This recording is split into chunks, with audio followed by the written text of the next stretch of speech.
Como de costume, Sofia chegou na casa do professor, sentou e aguardou ansiosa o início da conversa, apesar de saber que tinha pouco tempo naquele dia. Ela percebeu uns óculos estranhos na mesa, um vermelho tão forte. Seriam óculos de sol? Ou seria mais um dos exemplos estranhos do professor? Enfim, ele chegou, sentou-se e disse que iria falar de Kant. Sabemos que os racionalistas diziam que a razão para todo conhecimento humano repousa na consciência humana.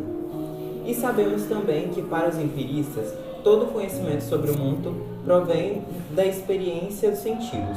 Além disso, Hume havia delimitado bem as fronteiras entre as conclusões a que podemos chegar a partir de nossos sentidos.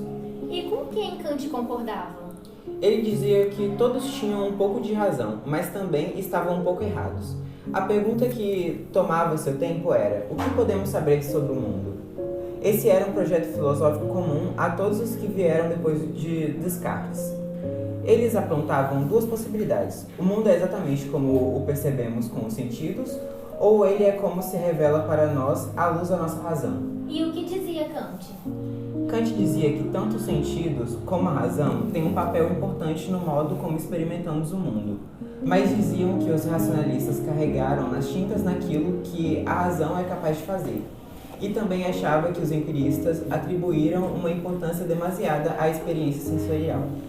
Se você não der logo um exemplo, vamos ficar dando voltas aqui. Como ponto de partida, Kant concordava com Hume e os empiristas quanto ao fato de que todos os nossos conhecimentos sobre o mundo provêm das experiências sensoriais.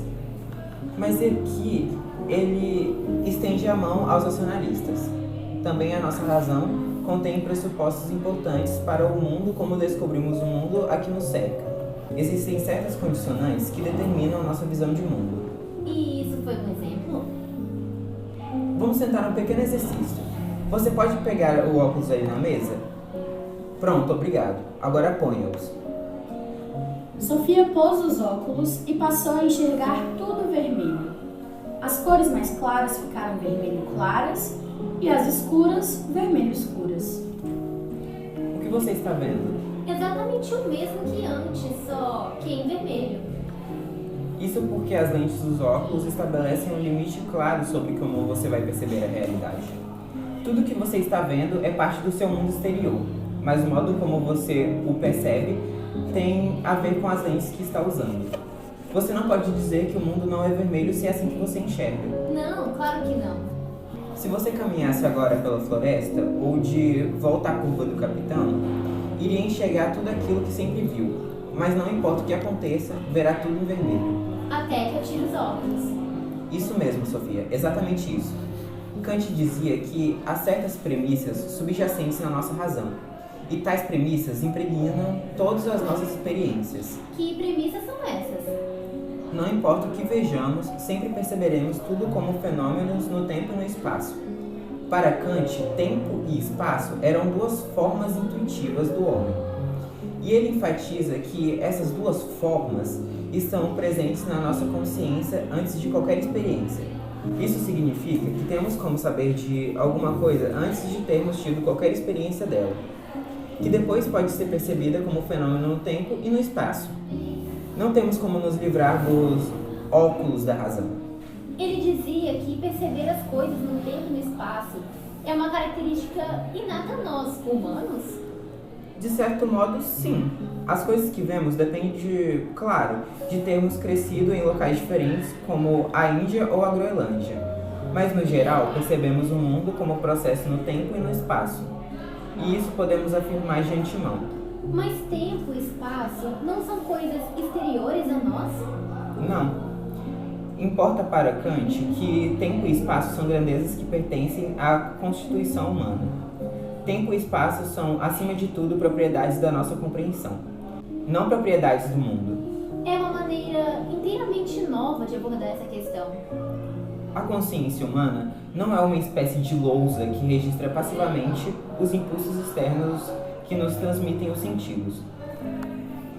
Ela é uma instância ativa e conformadora. A própria consciência impõe sua marca na nossa visão de mundo. Talvez possamos comparar isso com o que acontece quando despejamos água numa jarra de vidro. A água toma a forma da jarra. De maneira similar, nossas impressões sensoriais se moldam às nossas formas intuitivas. Acho que compreendi o que você quer dizer. Kant ressalta que não é apenas a consciência que se adapta às coisas também se adaptam à consciência. Ele mesmo chamou a isso de revolução copernicana do conhecimento humano. Com isso, ele queria dizer que, para a tradição filosófica, essa concepção era tão nova e radical quanto a afirmação de Copérnico, de que a Terra gira em torno do Sol e não o contrário. Compreendo agora porque ele disse que tanto os racionalistas quanto os empiristas tinham um pouco de razão.